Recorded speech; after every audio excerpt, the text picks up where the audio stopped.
So நம்மளோட ப்ராப்பர்ட்டியை உங்களுக்கு முழுசா அங்க வந்து ஒரு நாய் குலைக்கிற சத்தம் கேட்டுட்டு இருக்கோம். அந்த நாய் ஏன் குலைக்குது அப்படின்னு வந்து கேட்டீங்கன்னா, ஏசி போட்டிருக்கு உள்ள ப்ராப்பர்ட்டிக்குள்ள. ஸோ அந்த ஏசியில போய் உட்காரணுமா, இங்க விளையாடுறதுக்கு வக்கில்ல. உன் கெட்டு குட்டிச்சோரா போயிட்டாடா வேணும்.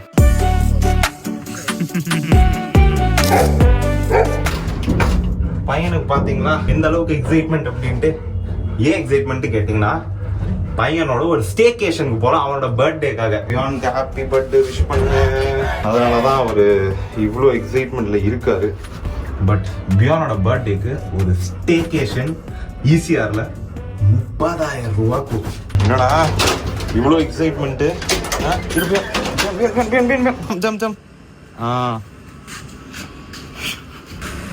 பையனோட எக்ஸைட்மெண்ட்டை பார்த்துருப்பீங்க.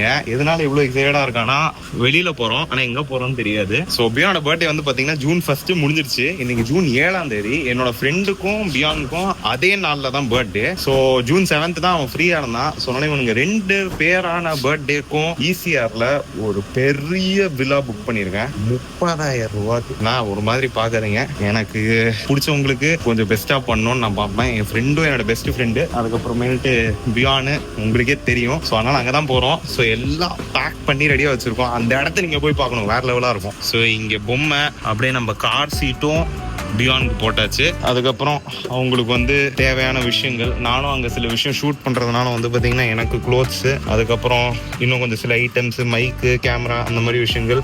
அதுக்கப்புறம் இங்கே ஃபுல்லாக சப்ளிமெண்ட்ஸ் தான் பாருங்கள், மசில் பேஸ் சப்ளிமெண்ட்ஸ் உள்ளே இருக்குது. அதுக்கப்புறமேல்ட்டு திருப்பி அவனோட பொம்மை, அதுக்கப்புறம் முன்னாடி கொஞ்சம் சாப்பாடும் வச்சுருக்கேன். கோஜோவை இப்போ வண்டியில் ஏற்றிச்சு. இவன் ஒரு கார்னரு, அவரு ஒரு கார்னரு. இவரு பக்கத்துல போவாரு, பட் ஆனா அவளு விலகி போவாரு. இதுக்குடா இவ்வளவு சீன் போடுற நீ? இவனுங்க 2 பேரையும் சத்தியமா எப்படி மெய்ப்பேன் அப்படின்னு எனக்கு தெரியவே இல்லை. பட் இருந்தாலும் கத்துப்போம். ஸோ ஆன்வர்ட்ஸ் டு ஈசிஆர் பயணத்தை ஆரம்பிக்கலாம். போய்கிட்டு இருக்கோம். ஈசிஆர் வந்தாச்சு ஆல்மோஸ்ட். எப்படி 2 பேரும் பின்னாடி வந்துட்டு இருக்கானுங்கன்னு பாருங்களேன். திடீர்னு ஒற்றுமை ஆயிட்டானுங்க. 2 பேரும் சேர்ந்து உட்காந்துக்கிட்டு வேடிக்கை பார்த்துக்கிட்டு வந்துகிட்டு இருக்கானுங்க. பாக்குறதுக்கு காமெடியா இருக்கா, சந்தோஷமா இருக்கா, என்னன்னு கூட என்னால சொல்ல முடியல. எப்படி இருக்கானுங்க பாருங்களேன்.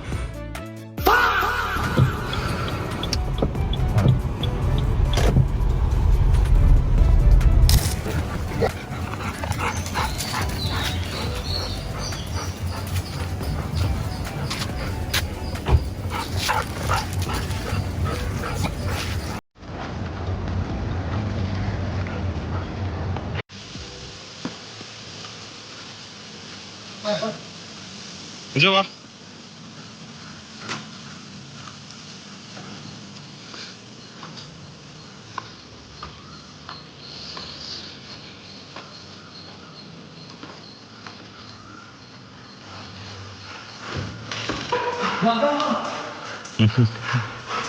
ரிலாக்ஸ் பியான் சில்.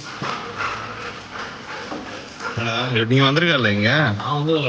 ஸோ நம்மளோட ப்ராப்பர்ட்டியை உங்களுக்கு முழுசா காட்டணும்னு நினைச்சேன் நானு. I told how much it costed 30,000. But இது ஏன் இவ்வளவு விலைன்னு வந்து பாத்தீங்கன்னா ரொம்பவே பெரிய ஏரியாங்க. அண்ட் இது அப்படியே விஜிபி பக்கத்துலயே இருக்கு. சரிங்களா, சென்னையிலேயே இப்படிப்பட்ட ஒரு ப்ராப்பர்ட்டி அப்படிங்கறதுனால hike prices. Obviously third party platform use பண்றோம், ஏர்பிஎன்பி அப்படிங்கிற போதும் அந்த விலைக்கு தான் வரும். அப்படியே முழு டூர் பார்க்கலாம் வாங்க. தென்னந்தோப்பு இருக்கு, ரேண்டம் பேஸ். இங்க நீங்க அப்படியே நடந்து போய் பார்க்கலாம். பாருங்க, பெரிய பெரிய மரம் அங்கங்க விழுந்து கிடக்குது. கிளீனா வச்சிருக்காங்க ப்ராப்பர்ட்டிய. ஸோ இந்த இடத்துல நாய்ங்கெல்லாம் ஓடுறதுக்கு பயங்கரமா இருக்கும். பட் ஆனா நீங்க நோட் பண்ணீங்களான்னு தெரியல, அங்க வந்து ஒரு நாய் குலைக்கிற சத்தம் கேட்டுட்டு இருக்கோம். அந்த நாய் ஏன் குலைக்குது அப்படின்னு வந்து கேட்டீங்கன்னா, ஏசி போட்டிருக்கு உள்ள ப்ராப்பர்ட்டிக்குள்ள. ஸோ அந்த ஏசியில போய் உட்காரணுமா, இங்க விளையாடுறதுக்கு வக்கில்ல. வந்தது காரணமே அவனுங்க எல்லாம் ஓடி விளையாடுவானுங்க அப்படின்ட்டு. பட்டான 2 பேரும் உள்ள போனோம் அப்படின்னு வெயிட் பண்ணிட்டு இருக்கானுங்க. ஸோ அதனாலே நம்ம உள்ளே என்ன இருக்குன்னு பாத்துருவோம். அதுக்கு முன்னாடி ஸ்விம்மிங் பூல். ஓடி வரான் பாருங்க, இவன் மட்டும் வரான். பியான் பியான் பியான்னு கத்துனா இவன் வரான். அவனை கூட்டிட்டு வாடா, போடா, அவனை போய் கூட்டிட்டு வா. பியான் வா. இவனுங்க முதல்ல நம்ம உள்ள விட்டுறலாம், டார்ச்சர் பண்றானுங்க. அதுக்கப்புறம் ஸ்விம்மிங் பூலை காட்டிட்டு உள்ள போய் உங்களுக்கு காட்டுறேன் நான் என்ன இருக்கு அப்படின்ட்டு. ஸோ இதாங்க ஸ்விம்மிங் பூல். இன்னும் அதுக்குள்ளெல்லாம் ஒன்றும் இறங்கலை. ஸோ அதுக்கப்புறம் பேக் ஏரியாலையும் வந்து பார்த்தீங்கன்னா இன்னும் நிறைய ஸ்பேஸ் இருக்கு. இங்கே விளையாடுறதுக்கு வக்கில்லை. Okay, it's all about the space. என் வீடும் பெரிய வீடு. இவ்வளோ பெரிய ஸ்பேஸ்ல நம்ம வாழ்ந்தா எப்படி இருக்கும்? குறுகி ஒரு அப்பார்ட்மெண்ட்லயோ இல்லை ஒரு சின்ன வீட்லயோ பொல்யூஷனோ நாய்ஸோ எதுவுமே இல்லாம, அதுதான் வந்து பாத்தீங்கன்னா இப்படிப்பட்ட ஒரு இடத்துலலாம் தங்குற கிடைக்கிற experience. That's what is about. And மேல வந்து பாத்தீங்கன்னா ஒரு பேட்டியோவும் கொடுத்துருக்காங்க. பேட்டியோன்னு சொல்லுவாங்கன்னு நினைக்கிறேன், எனக்கு எக்ஸாக்டா டெர்மினாலஜிஸ் தெரியல, தப்பா சொல்லிட்டேன்னா மன்னிச்சிருங்க. ஸோ இந்த அந்த இடத்த அப்படியே மேலேயே ஏறி நான் உங்ககிட்ட போய் காட்டுறேன். நான் சூப்பருங்க.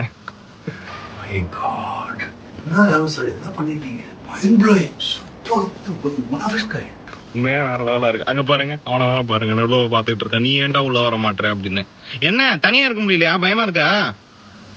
என்னடா பாக்குற?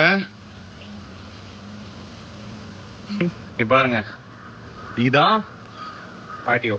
நிறைய டேபிள் சேரு, காலையில டீ குடிக்கிறது, காஃபி குடிக்கிறது, ஏதாவது பார்ட்டி பண்ண வராங்கன்னா சில் பண்ண வரத்துக்கு எங்க வாங்கினாலும் தெரியல. You can use it to what ever purpose. நீங்க தான் இங்க தங்குறீங்க அப்படிங்கிற போது நீங்க எது வேணாலும் எடுத்துக்கலாம். இங்க இருந்து உங்களுக்கு இந்த இடத்த பார்க்கலாம். அப்படியே ஹோல் ப்ராப்பர்ட்டி உங்களுக்கு விசிபிலிட்டி இருக்கும். பாருங்க, மாங்காய் மரம்லாம் இருக்கு, மாம்பழம். இப்போ வீட்டுக்குள்ள வரோம். வந்தோடனே ஒரு பெரிய மிரர் நம்மளை கிரீட் பண்றதுக்கு ஆப்வியஸா நம்ம பாய்ஸ் இருக்கானுங்க. போயிட்டு டேபிள் கடியிலே உட்காந்துக்கிறான். Antique furniture. they put in a lot of effort for this. நல்லா தெரியுது. இந்த விழாவோட பேருக்கு ஏற்ற மாதிரி வந்து பார்த்தீங்கன்னா ஆர்ட் ஒர்க், ஃபர்னிச்சர் எல்லாமே பார்த்து பார்த்து பார்த்து பண்ணியிருக்காங்கன்னு தெரியுது. பாருங்க, இந்த கிளாக் என்ன பழசா இருக்கும்னு தெரியல, இல்லாட்டி புது கிளாக்கா இருக்கலாம். அதை ஆன்டிக் லுக்ல கூட பண்ணியிருப்பாங்க. பசங்க 2 பேரும் சாப்பிட்டானுங்க. இங்க வந்து டைனிங் டேபிள் இருக்கு, வச்சிருக்கோம். அதுக்கப்புறம் இது வந்து கிச்சன். கிச்சன் சிம்பிளுங்க. அவ்வளோ பெரிய ஸ்பேஸ் எல்லாம் டெடிகேட் பண்ணி பயங்கரமாக பண்ணணும் அப்படின்லாம் பார்க்கல. பட் ஆனால் நெசசரியான விஷயங்கள் எல்லாமே வச்சுருக்காங்க. இதுதான் மாஸ்டர் பெட்ரூம். இது ஏன்னா இதுதான் இருக்கிறதுலே பிக்கெஸ்ட் ஸ்பேஸ். டிம் லைட்ஸ் தான், பிரைட்டாக எதுவுமே யூஸ் பண்ணல. ஏன்னா பிரைட்டாக யூஸ் பண்ணாலே வந்து பார்த்தீங்கன்னா வீடு வந்து ஒரு மாதிரி டல்லாக தெரிய ஆரம்பிச்சிடும். நோட் பண்ணிருக்கீங்களான்னு தெரியல, இந்த இன்ஸ்டாகிராம்லாம் நிறைய ரீல் வருது இப்போ. White light versus yellow light அப்படின்னு சொல்லிட்டு கம்பேரிசன்லாம் போடுறாங்க. எதனால இந்த மாதிரி எல்லோ கலரில் இருக்கிற லைட்டெல்லாம் லக்ஸரியை இன்னும் என்ஹான்ஸ் பண்ணி காட்டும் அப்படின்ட்டு நிறைய லைட் இருக்குது. எல்லா சுவிட்சையும் போட்டு காட்டுறேன் நான் உங்களுக்கு.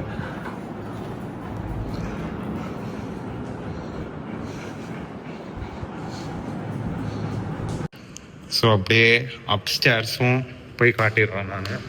அந்த ரூம் பாத்ரூம் வந்து மூடி இருக்கு, எனக்கு ஏன்னு தெரியல. அப்படியே இங்கே பாருங்கள், நீங்கள் படி ஏற ஏற இங்கே வந்து ஒரு பயங்கரமான ஒர்க் பண்ணியிருக்காங்க. சம் பரதநாட்டியம் டான்ஸ் ஃபார்ம்ஸ் எல்லாம் போட்டிருக்கு. வாவ். ஸோ இங்கே தான் மொட்டை மாடி.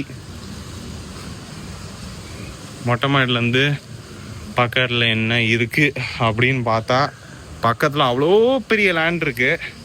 பட் ஆனால் அங்கே யாருமே இல்லை. பட் அங்கேயும் வந்து பார்த்தீங்கன்னா ஏதோ ஒரு பீச் ஹவுஸ் மாதிரி தான் இருக்குது. அது ரொம்ப ஜூம் இன் பண்ணி காட்டி யார் இருக்காங்க அப்படிங்கிற மாதிரிலாம் பார்க்க போகிறதில்ல. There will be complete invasion of privacy. But yeah, ஒரு ஊஞ்சல் வேறு போட்டு வச்சுருக்காங்க கம்ஃபர்டபுளாக நம்ம சில் பண்ணுறதுக்கு. அதுக்கப்புறம் இங்கே வந்து இன்னொன்று ஒரு பெட்ரூம் இருக்குது. யா, நான் சொன்ன மாதிரி லைட்டெல்லாம் ரொம்ப மினிமலாக தான் வச்சுருக்காங்க. இடத்துக்கு ரொம்ப பிரைட்டாக ஷோகேஸ் பண்ணணும் அந்த மாதிரியெல்லாம் வந்து பார்த்தீங்கன்னா எந்த ஒரு எஃபர்ட்டுமே இல்லை. லைக் ஒரு ஃபுல் வுடன் ஃபினிஷ். இந்த கீழே இருக்கிற பெட்ரூமுக்கும் மேலே இருக்கிற பெட்ரூமுக்கும் வித்தியாசமே இல்லை. ஐ மீன் நிறைய வித்தியாசம் இருக்கு. பாத்ரூம் பாருங்க, லக்ஸூரியஸாக இருக்குது பாத்ரூம். இந்த கண்ணாடியெல்லாம் ரொம்ப ஃபேன்சியாக இருக்குது. Tau hand wash.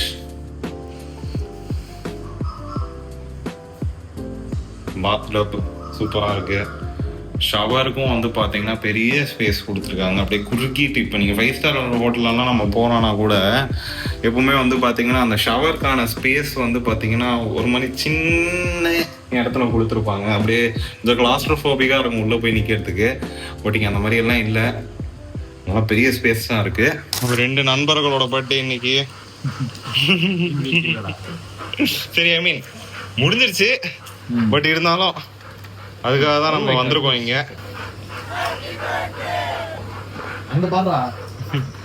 கூட்டம் வந்துடும். வேணாப் அப் ஹாப்பி பர்த்டே டு யூ. சாரிடா, கேண்டில் வாங்க மறந்துட்டேன். Happy birthday to Ribu and beyond. Happy birthday to you.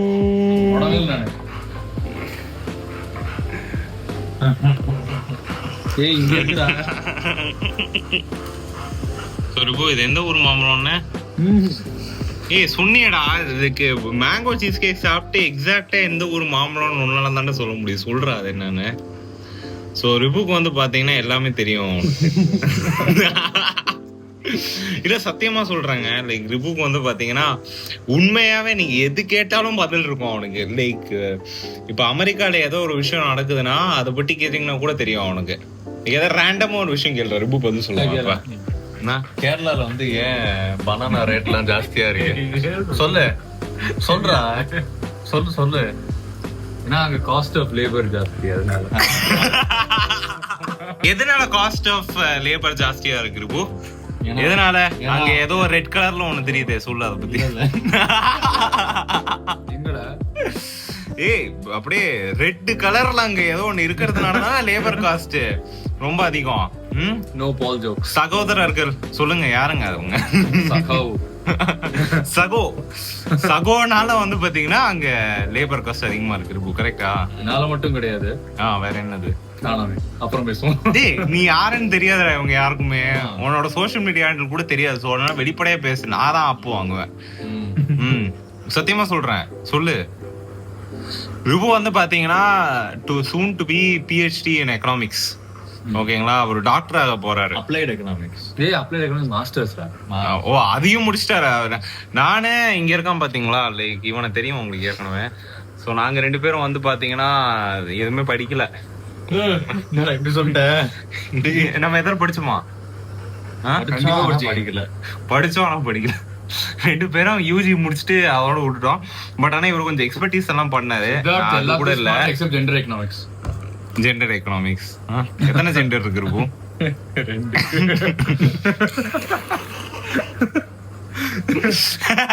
பசங்க எல்லாம் டின்னர் சாப்பிட்டு இருக்கானுங்க. கோஜோ டின்னர் டேய், என்னடா பிரச்சனை பண்றான் அவன்? சமத்தா இருக்கான்டா அவன். English medium Tamil medium complainer. உன் கெட்டு குட்டிச்சோரா போயிட்டாடா அபியானு. இருந்தாலும் 2 பேரும் ஈக்குவலா தான் லவ் பண்றேன். சரியா? கம்பேரிசன் எல்லாம் பண்றேன், தப்பா எடுத்துக்காத. சரிவா? ஓகே, ஸ்விம்மிங் பூல் போலாமா? குஜு. ஸோ இப்போ வந்து பார்த்தீங்கன்னா ஸ்விம்மிங் பூலில் நாங்கள் எல்லாரும் குளிச்சுக்கிட்டு இருக்கோம். பட்டு இவனை பாருங்க, இவர் தான் நம்மளோட காவல் நாய். பாருங்க எவ்வளோ வாட்ச்ஃபுல்லாக பார்த்துட்டு இருக்கோம். கோஜோ கோஜோ இங்கே வாடா. கோஜோ பாருங்க, இவன் இங்கே இருக்கானா? இவன் இங்கே இருக்கிறதுக்கு காரணம் நாங்கெல்லாம் வந்து குளிச்சுக்கிட்டு இருக்கோம். எந்த பிரச்சனையும் வந்துடக்கூடாது அப்படிங்கிறதுனால. பியான் பாருங்க, காணவே காணோம். என்னடா பியான் சொல்லிட்டு என்ன காட்டுற? ஏசில உட்கார்ந்து தூங்கிட்டு இருக்கான் அவன். பியான் பியான் பியான் பியானோ பியானோ பியான் பியான் பியான். பக்கத்து வீட்டுல இருக்கிற நாயெல்லாம் குலைச்சிட்டு இருக்குங்க. பட் ஆனா பியானை காணவே காணோம். பியான் பியான் அவ்வளவுதான். டன் டன் டன் டன். பியானை காணோம். இங்க பாருங்க, இங்க பாருங்க, இங்க பாருங்க. கோஜோ பாத்தீங்களா எவ்வளவு டக்குன்னு ரெஸ்பான்ஸ் பாத்தீங்களா? கோஜிடு அழகா போஸ்ட் கொடுக்குறோமா?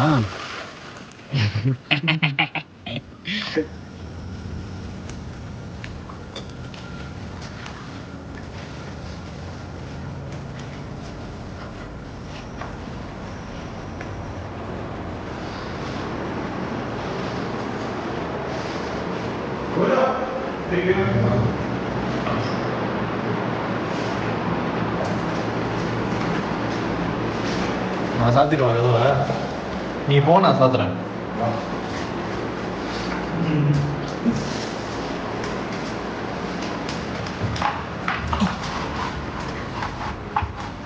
சாத்தி நைட்டு ரொம்ப நேரம் கதை அடிச்சுட்டு ஒரு 1:30 மணி போல படுத்தாச்சு. இங்க நாங்கெல்லாம் ரொம்ப மாசத்துக்கு ஒரு தடவை தான் பார்ப்போம். கடைசியா ரிபு வந்து லாஸ்ட் இயர் அக்டோபருக்கு அப்புறம் இப்பதான் ரிபுவை திரும்பியும் பாக்குறேன். அவன் வந்து பாத்தீங்கன்னா நானு, சித்தார்த்து, ரிபு 3 பேரும் வந்து ரூம்மேட்ஸா இருந்தோம் காலேஜ்ல. என் ரிபு வந்து பாத்தீங்கன்னா என்னோட கிளாஸ்மேட்டாவும் இருந்தான் ஸ்கூல்ல. சோ அதனால ரொம்ப வருஷம் பழக்கம். அதுக்கப்புறம் காலேஜ்ல 2 பேருமே சித்தார்த்த மீட் பண்ணாதான். இப்ப சித்தார்த்த வாரத்துக்கு ஒரு தடவையாவது பாத்துறது. ஏன்னா நானும் அவனும் சேர்ந்து தான் ஒர்க் பண்றோம். அவன் தான் என்னோட எல்லா ஷூட்டுக்கும் responsible. So he does all the camera work. அதுக்கப்புறம் ரிபு வந்து ஊர்ல இருந்து வந்திருந்தான். இப்போ வந்து அவர் பிஹெச்டிக்கு ப்ரிப்பேர் பண்ணிருக்காரு அவரு. ஸோ அதுல வந்து ஒரு சின்ன வெக்கேஷன் டைமோ இல்ல பிரேக் டைமோ இருந்ததுனால வந்திருந்தான். ஸோ அவனோட பர்த்டேவும் பியானோட பர்த்டேவும் ஒரே நாள்ல. ஸோ ஏன் இந்த மாதிரி வந்து டைம் ஸ்பெண்ட் பண்ணக்கூடாது அப்படின்னு வந்ததுதான். லேட் ஆயிடுச்சு தூங்குறதுக்கு. ஆனா காலையில 6-6:30 மணிக்கெல்லாம் எந்திரிச்சாச்சு. ஏன்னா 11 o'clock செக் அவுட். ஸோ முடிஞ்ச அளவுக்கு இந்த இடத்துல டைம் ஸ்பெண்ட் பண்ணணும்னு பார்த்தது. ஏன்னா இவ்வளோலாம் இடம் இருக்காதுங்க அவன் ஓடுறதுக்கு. இவர் ஓடுறதுக்கு அவ்வளோலாம் இடம் இருக்காது. இந்த மாதிரி ஜாலியாக ஓடிக்கிட்டே இருக்கிறது அதான் என்னோட மெயின் பாயிண்ட். இப்படிப்பட்ட ஒரு பெரிய ஸ்பேஸ்ல வந்து இருக்கும் போது இவனுங்க வந்து இஷ்டத்துக்கு சுத்தலாம். இங்க வந்து பாத்தீங்கன்னா நிறைய கோழி எல்லாம் வச்சிருக்காங்க. அங்க பாத்தீங்கன்னாலே தெரியும் பாருங்க, போயிட்டு இருக்கு பாருங்க. இவனுங்க மட்டும் அதை பார்த்துட்டானுங்கன்னு வச்சுக்கோங்களேன், பயங்கரமா துரத்த ஆரம்பிச்சிருவானுங்க. இதை தேடிட்டு இருக்கானுங்க. என்ன இங்கதானே பார்த்தோம் காணோம் அப்படின்னு சொல்லிட்டு.